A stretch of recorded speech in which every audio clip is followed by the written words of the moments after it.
I always thought I had it all. At least, that's what I told myself every morning as I kissed Jessica goodbye, sent her off to her job as a teacher, and got to work myself. I didn't have the easiest job in the world, but it was enough to pay the bills, keep the lights on, and give us a decent life. Jessica, though, she was the one who brought the spark. She loved her students, loved teaching, loved everything about the job. I admired her passion, how she could make something as simple as a history lesson feel like a grand adventure. When we first met, it was like fate had stepped in. We were both young, full of energy, both ready to conquer the world. Jessica was everything I ever dreamed of. Beautiful, kind-hearted, smart. She had that glow that made everyone feel like they were important when she talked to them. We clicked instantly, like we were puzzle pieces that had been waiting to come together. We'd talk for hours about our future, kids, the house we'd live in, the places we'd travel. We built our world together, brick by brick. The love we shared was a sanctuary. Or so I thought. We had the usual bumps, of course. No marriage is without its struggles. Sometimes, I'd get caught up in my own head, frustrated with work or life, and she'd patiently listen. Other times, she'd get stressed with her workload, the pressures of teaching, grading papers, dealing with difficult parents. I understood. I really did. She would come home exhausted, and I would make her dinner, maybe pour her a glass of wine, and we'd sit together in silence, just enjoying the peace of being with someone you loved. I used to think that was enough, that we didn't need much else as long as we had each other. But, like most things in life, I took it for granted. One afternoon, about 6 months ago, things started to change. I could feel it, like a cloud drifting over the sun. It wasn't something big, not at first. Just little shifts, tiny cracks that I couldn't quite place my finger on. She started coming home later from work, claiming she was staying after to help with the students or catch up on grading. I told myself it was normal, that maybe things at school were just busier than usual. But I couldn't shake the feeling that something was off. One evening, after dinner, she seemed distant, lost in her own thoughts. I reached across the table, took her hand, and asked her how her day went. She smiled, but it wasn't the same smile, the one that used to light up her entire face. It was a mask, and I could see through it. But instead of pushing, I backed off. I didn't want to be the overbearing husband. I wanted to trust her, to believe that everything was fine. I wanted to believe that nothing had changed. But that was the beginning of everything falling apart. It wasn't long after that evening that the small signs started to grow bigger. The late nights at work became more frequent. I'd wake up in the middle of the night and find that Jessica wasn't beside me, and when I called her, she'd always have a reasonable excuse. I got caught up grading papers, or I stayed late to help a student with their project. At first, I didn't question it. Teachers have unpredictable schedules, right? I had to trust her, even when my gut told me something was off. But one night, everything changed. I woke up around 3 a.m. and reached out to touch her, but her side of the bed was cold. I immediately grabbed my phone, expecting to see a text from her explaining she was at school, or a voicemail saying she'd be home soon. But there was nothing. My heart sank, a strange unease creeping into my chest. I tried calling her, but it went straight to voicemail. The rational part of me told myself that maybe she was just stuck in traffic or dealing with some emergency at school. But the unease refused to let go. I waited for over an hour, pacing the floor, unable to shake the knot tightening in my stomach. By the time the door creaked open, I was standing in the living room, staring at the clock, trying to hold it together. She stepped in, startled, and when she saw me, she immediately gave me that forced smile again. "Hey, babe," she said, her voice light, almost too light. "Sorry, I got caught up at school." I nodded, not trusting my own voice, and just watched her. She seemed off, too anxious, too quick to shrug it off. I wasn't stupid. I could tell when someone was lying, and there was something in the air that night, something thick and heavy. It felt like we were both dancing around a truth neither of us wanted to face. "What's going on, Jessica?" I asked, my voice breaking the silence between us. "You've been acting different." She paused, looking at me with a hint of surprise. "What do you mean?" she asked, clearly caught off guard by my bluntness. "I've just been busy with work, that's all." "Busy with work?" I repeated, shaking my head. It's more than that. You've been distant. You're coming home late. You don't answer your phone when I call. What's really going on? She stepped closer, her hand gently brushing mine, and tried to look calm, but her eyes betrayed her. There was something about the way she was acting, like she was trying to keep me from seeing something. Maybe it was the guilt. Maybe it was fear. But I couldn't deny it anymore. Something wasn't right. I'm just tired, okay? It's been a lot lately, she said, her voice softening. I don't want you to worry about it.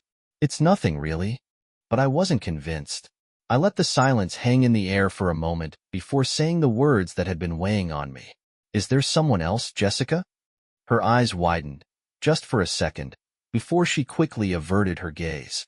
It was such a small shift, but it was enough. That brief moment of hesitation, the way her shoulders tensed, told me everything I needed to know. The truth was already slipping through her fingers. No, she said too quickly. No, of course not. But it didn't matter what she said. I could see it in her eyes, in the way she avoided my gaze, in the way she fumbled for words. I wanted to believe her, but I could no longer ignore the feeling in the pit of my stomach. My heart felt like it was being torn in half, but I didn't know how to confront it. Not yet. I need some air, I muttered, my voice tight as I walked out the door and into the cold night. I stood on the porch, my mind spinning, my chest tight with confusion and hurt. How had we gotten here? What had happened to the woman I married? The woman who would tell me everything? Where had she gone? The next few days felt like I was walking around in a fog, haunted by the knowledge that something was wrong, but not knowing what to do about it. I couldn't stop thinking about that look in her eyes, the guilt, the fear. I couldn't help but wonder if she had already made her choice. I don't know what I was expecting. Maybe I thought that the truth would come out easily, that it would be some big revelation, like a movie scene where everything crashes down in one dramatic moment. But instead, it was a slow, torturous unraveling. The more I thought about it, the more I noticed the small things, the little inconsistencies that piled up like bricks. She was still coming home late, but now she was also getting up early. There were mornings when she'd leave the house before I even woke up, claiming she had an early meeting with a parent or that a student needed extra tutoring. But I could tell. I could tell by the way she rushed out the door, by the way she kept her phone hidden. She wasn't just busy, she was avoiding me.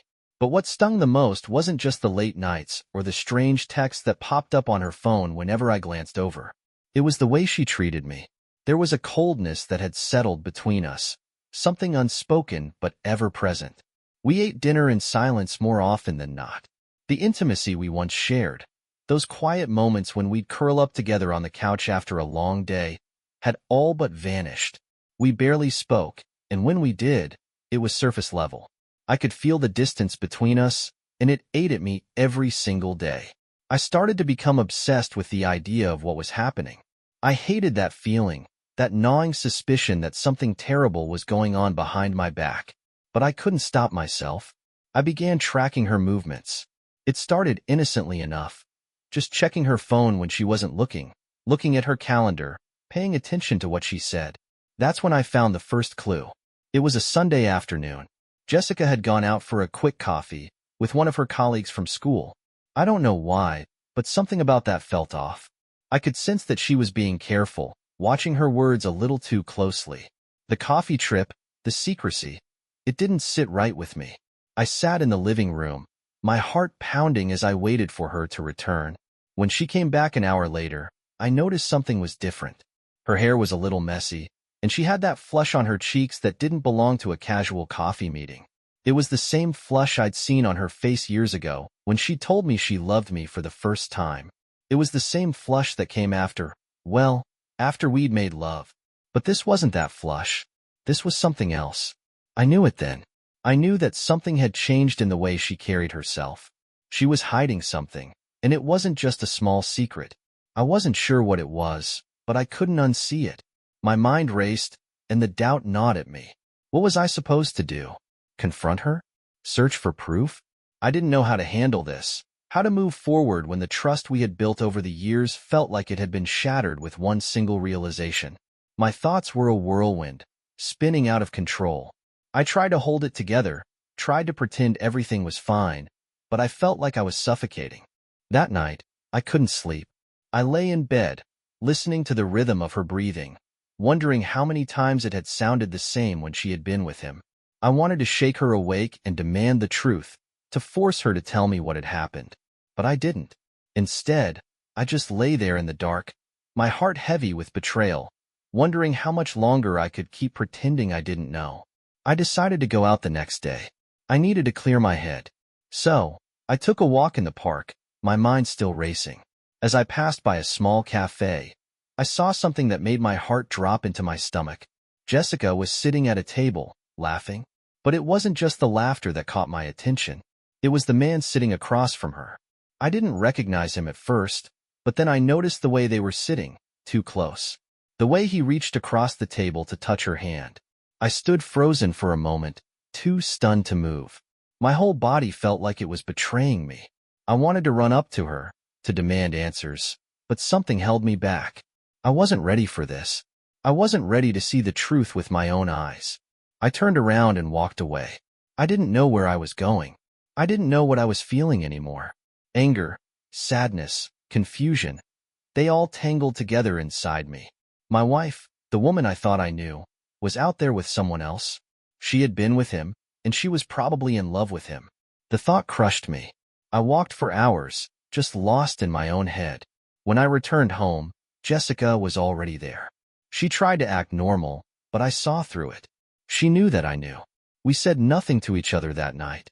But I knew that the silence between us now wasn't just a quiet misunderstanding.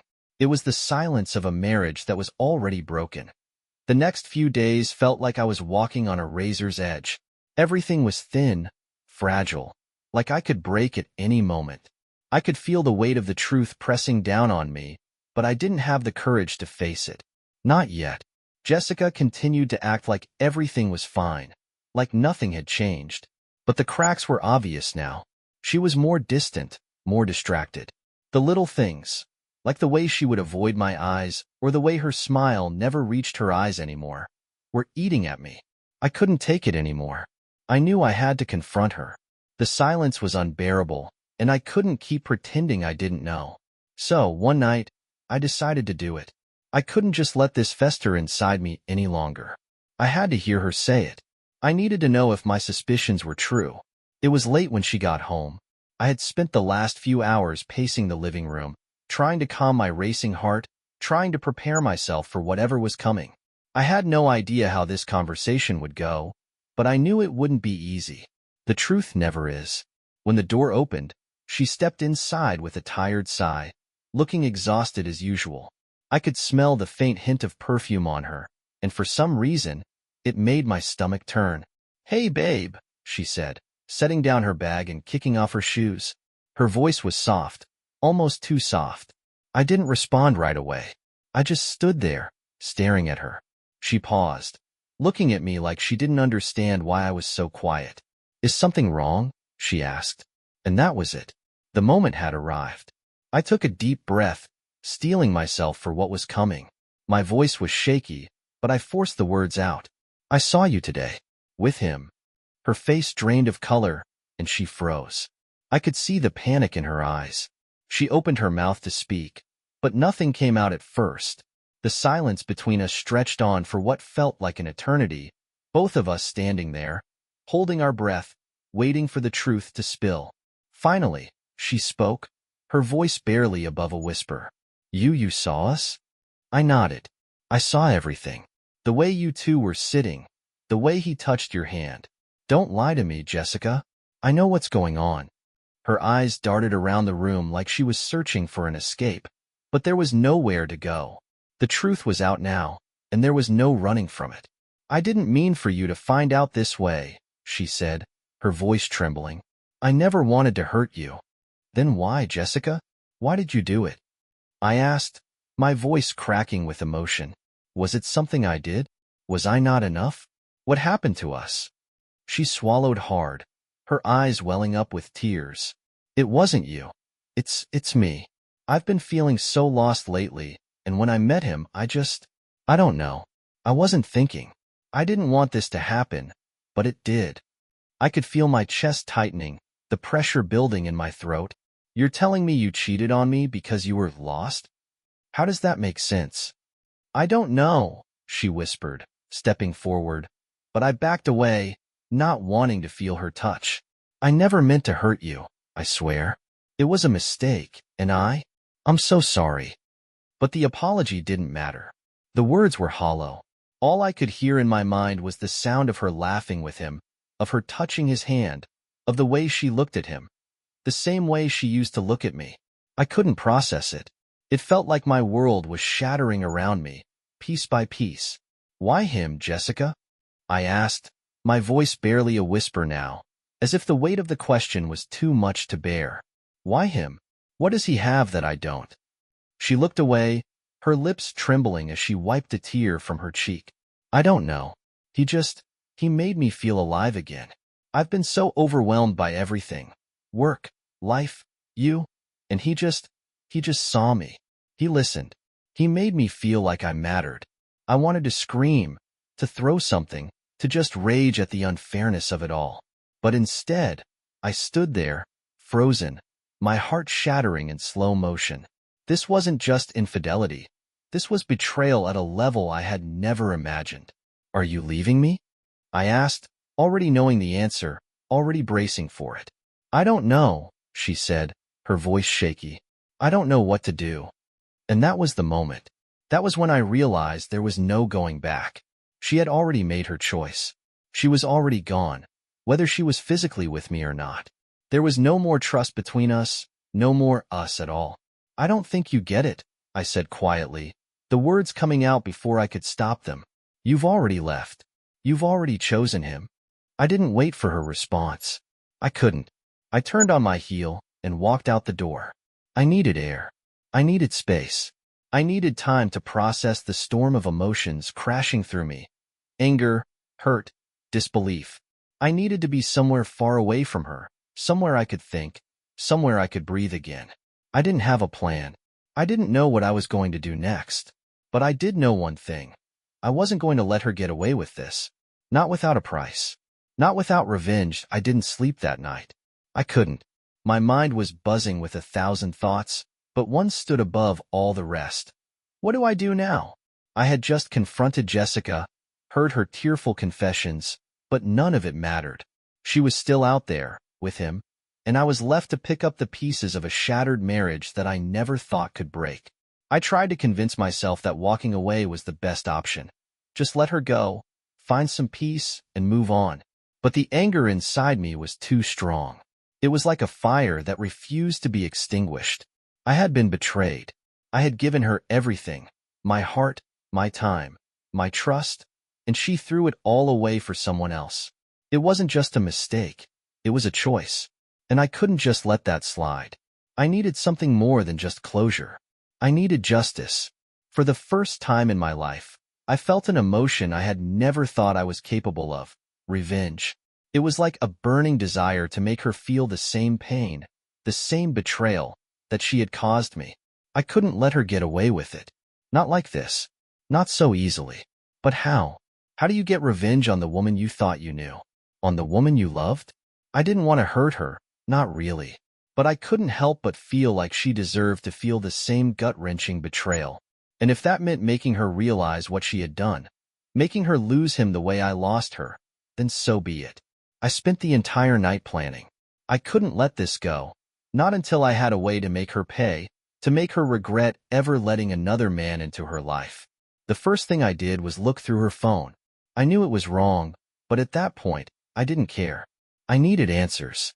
I needed to know how deep this went. I found a series of texts between Jessica and him, the man she had been seeing behind my back. His name was Brian. He was one of the teachers at her school, someone I had never met but had heard her mention a few times. He was just a colleague, she'd say. Well, he was more than that now. The texts were everything I needed to know. They were flirtatious, intimate, words of affection, compliments, and a lot of plans to meet up when no one was looking. They spoke in code, but it didn't take a genius to decode the messages. There were even references to stolen moments in the teacher's lounge, late-night calls, and hotel rooms. The one that stood out, the one that burned me the most, was a simple text sent just a few days before our confrontation. I can't wait to see you again. I'm getting tired of sneaking around. It's time we told him. It's over with him, right? I can't do this anymore. That text, those words, it was a confirmation. She had already decided. She was already making plans to be with him, to leave me. I had the information I needed, but I wasn't going to just walk away with it. I wasn't going to just let her get off scot-free. I had to make her face what she had done, and I knew just how to do it. I began putting my plan into motion the next morning. I kept it simple at first, subtle. I didn't want to make it obvious, not yet. I didn't want Jessica to think I had figured everything out. I needed her to be comfortable. I needed her to trust me again, even if just for a little while. I went to work, but my mind was elsewhere. The plan was already set. Step 1. I needed to find a way to get close to Brian. I had to find out more about him, what he was like, and how I could use his connection to Jessica against him. Step 2. I had to take everything I knew about Jessica's affair and turn it into something that would haunt her. I wasn't just going to expose her infidelity. I was going to make her feel it, feel the full weight of what she had done. By the time I got home that evening, I had already made the first move. I had reached out to Brian. An anonymous message, just a hint of something that could shatter his world, like a subtle warning shot. Nothing too direct, just a message that would make him wonder if anyone knew what was going on. Something to shake his confidence, to make him question his safety. But that wasn't enough. I needed to get inside his head, figure out what would make him break. He didn't know it, but I was already playing the game. Jessica came home late again, as usual. She walked through the door and found me sitting on the couch, waiting for her. She smiled, but I could tell she was nervous. "Hey," she said, kicking off her shoes. "You okay?" I didn't answer her right away. I just stared at her, the pieces of the puzzle slowly coming together in my mind. This woman who had been everything to me, was the same person who had betrayed me, who had shattered the trust we built. And now, I was going to make her realize the consequences of her choices. "You've been seeing him, haven't you?" I asked, my voice calm, measured. She froze, her face going pale. She didn't speak, didn't even try to deny it. The guilt was written all over her face. "I know, Jessica. I know everything." For a moment, she just stood there, looking lost. But then her shoulders sagged, and she let out a shaky breath. "I'm sorry," she whispered, as if the apology could erase everything. But it couldn't. It was too late for that. I stood up and walked past her, heading for the door. "I'm not going to fight you on this, Jessica, but I hope you're ready for what's coming next." And with that, I left. I wasn't sure how far I was going to take it, but I knew one thing for sure. Jessica would learn what it felt like to lose everything. I wasn't going to just let her walk away without feeling the pain of what she had done. Not after everything. The game had begun. The next few days were a blur. I went through the motions of normal life, work, eating, sleeping, but my mind was focused entirely on the plan. I could feel the tension building, the anticipation of what was to come. I knew I was walking a dangerous line, but I didn't care anymore. I wasn't going to let her get away with this. I wasn't going to let him get away with it either. I had reached out to Brian anonymously, as I mentioned before, just a simple text. I didn't want to do anything too extreme at first. I needed him to start doubting, to feel like the ground was shifting beneath him. I wanted him to feel the uncertainty I'd felt the past few weeks, the crushing weight of not knowing who knew what. I waited, watching for his reaction, the first sign that he was rattled.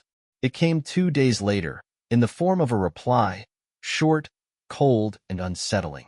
"Who is this? How do you know about me and Jessica?" It was a simple question, but it was exactly what I wanted. The seed of doubt had been planted. He was questioning everything now. He wasn't calm anymore, wasn't so confident. He was paranoid. He wasn't just thinking about Jessica anymore.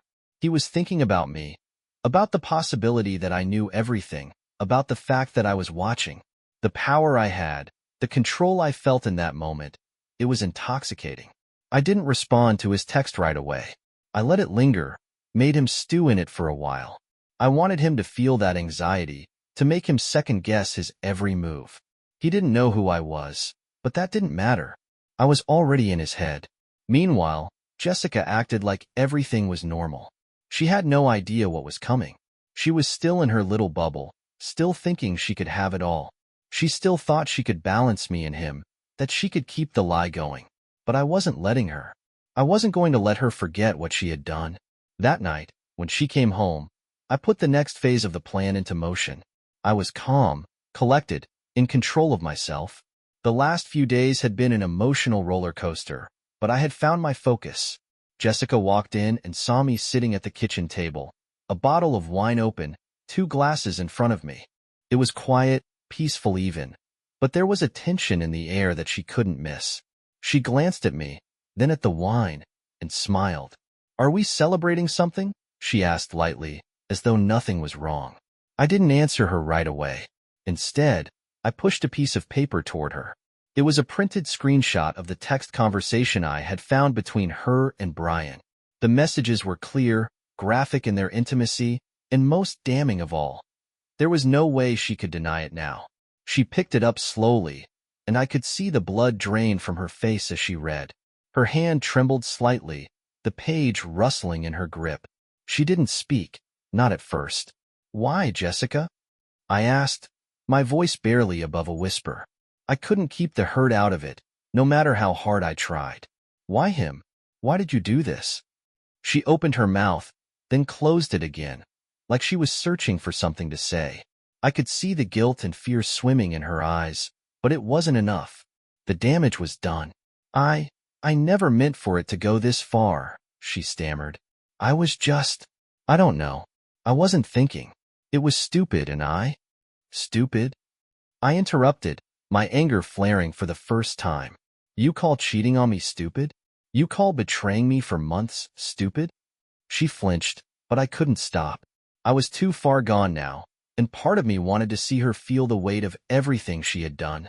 "Do you know what this feels like, Jessica? To have someone you trust completely, someone you love, turn their back on you? To find out that all the things we built together meant nothing?" Her eyes filled with tears, but I wasn't moved. I couldn't be. Not now. "I never wanted to hurt you," she said, her voice trembling. "I never meant for any of this to happen. I thought I could fix it. I thought I could keep everything together. But I was so unhappy. You weren't the same. We weren't the same." I felt a bitter laugh escape my lips.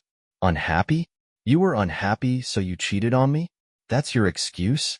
You think I was happy? Do you think I didn't notice? I knew something was wrong. I knew you were pulling away, but I trusted you. You took that trust and you shredded it, Jessica."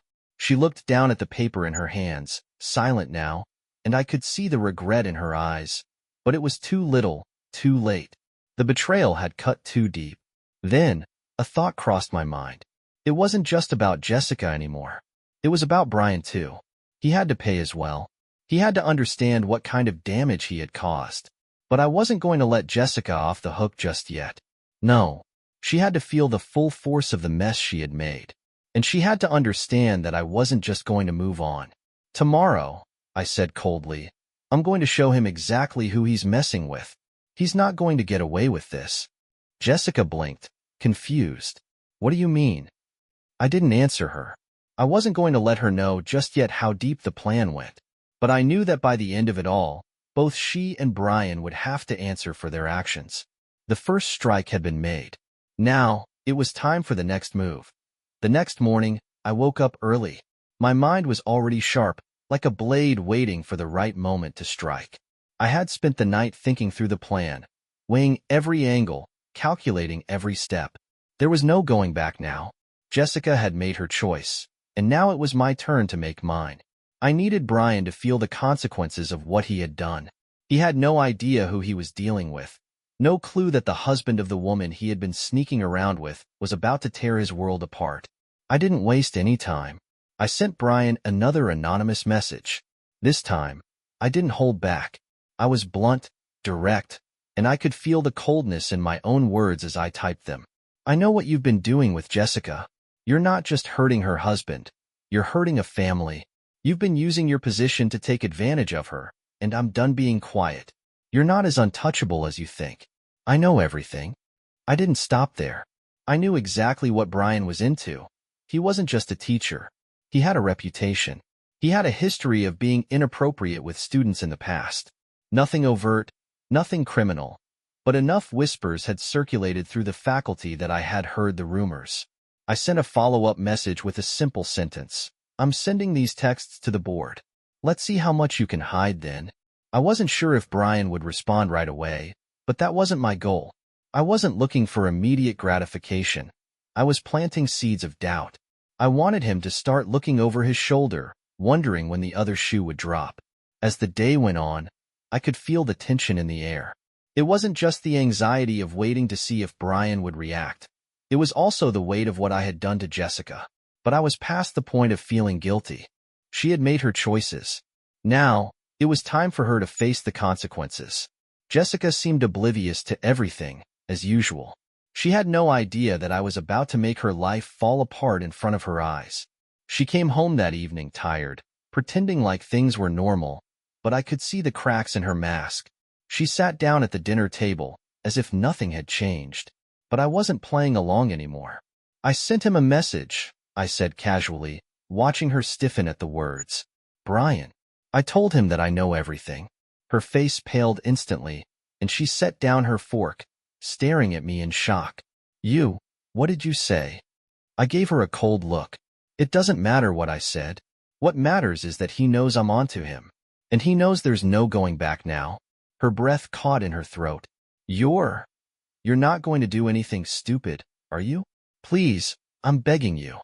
You don't get it, Jessica, I replied, my voice calm but cold. This isn't about you anymore. This is about making sure you both understand what happens when trust is broken. I could see the panic setting in her eyes, but it was too late. My mind was already set. I wasn't doing this for her. I was doing it for me. For the months of pain, the betrayal, the confusion. I had nothing left to lose. The next day, Brian's reaction came quicker than I expected. I'd been prepared for him to ignore my message or maybe try to deny everything. Instead, he replied almost immediately. Who the hell are you? What do you want from me? It was a knee-jerk response, the kind of message someone sends when they're caught off guard. He was rattled, but that wasn't enough. I needed him to panic. I waited a few hours before replying. This time, I included a few key pieces of information, nothing too obvious, but enough to get under his skin. I mentioned a specific night when he had been caught with Jessica, a night that wasn't in the public record, a night only he would know about. I know exactly where you were last Friday. You can try to deny it, but the fact is, I have everything. I don't care if you're a teacher. I don't care who you think you are. You will face the consequences of your actions. That was when he started to crack. His next message was an apology, but it wasn't sincere. It was full of fear, full of desperation. Please, man, don't do this. I was just trying to help her. She needed someone. I never meant for it to get so out of hand. I almost laughed at his words. Help her? This wasn't about helping. This was about using someone else's vulnerability for his own pleasure. But I didn't respond right away. Instead, I let him stew in his guilt, let him wonder just how much I knew. As I waited, I could feel a shift in the atmosphere at home. Jessica wasn't talking as much. She was quieter, more withdrawn, like she was bracing for the storm. She knew, deep down, that her world was about to crumble. But I wasn't done yet. 2 days later, I took it a step further. I didn't just want Brian to feel like he was being watched. I wanted him to see the power I had over his career, his reputation, his very existence.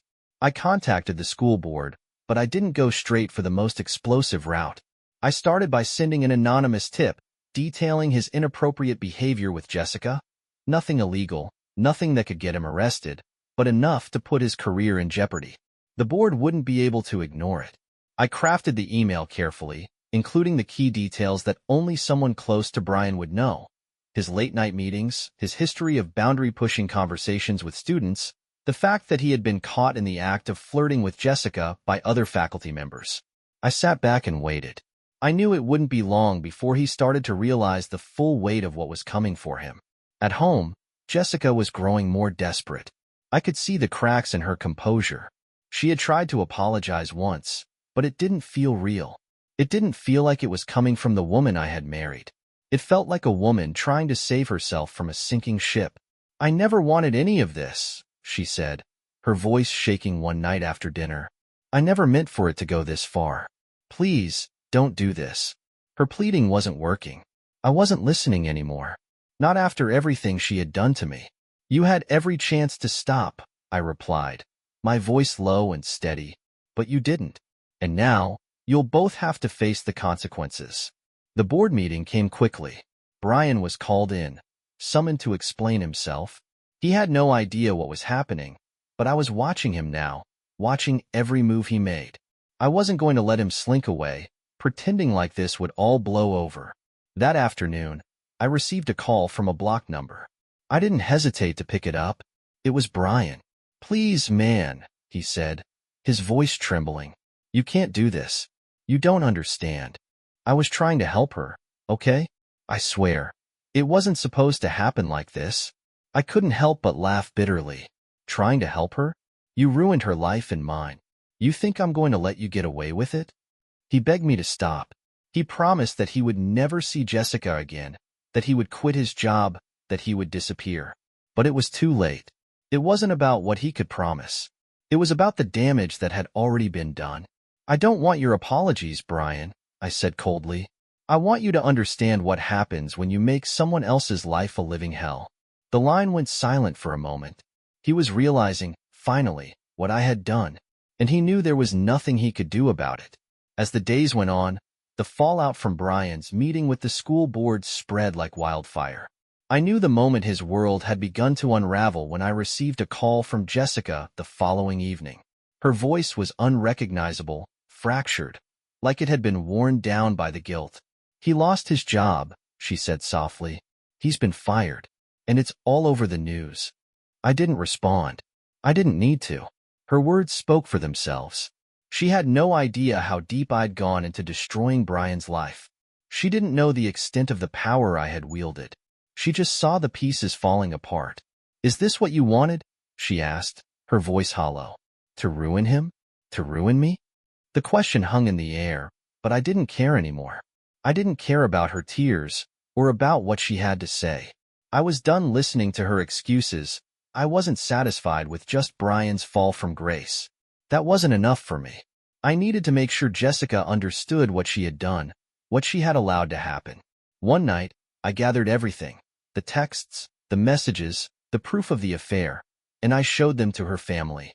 I had already contacted her parents, and I knew they had been suspicious of her behavior. Now, I made sure they knew the full truth. I watched as their faces fell, as they saw the evidence of their daughter's betrayal. They didn't look at me with pity. They looked at me with understanding. And it was then, when I saw their disappointment, that I realized just how far I had gone to make sure Jessica would never forget what she had done. Days turned into weeks, and the dust began to settle. Brian was gone. Jessica was left to pick up the pieces of her shattered reputation and broken relationship with her family. And as for me, I was left to figure out what came next. But there was a strange calm in my soul. The revenge had been exacted, and it had been sweet. But what I didn't expect was how empty it would feel. Now that everything had played out, I was left to look at myself in the mirror. I had done what I thought I needed to do. But now, I was unsure. Was it worth it? Time healed the wounds, but the scars remained.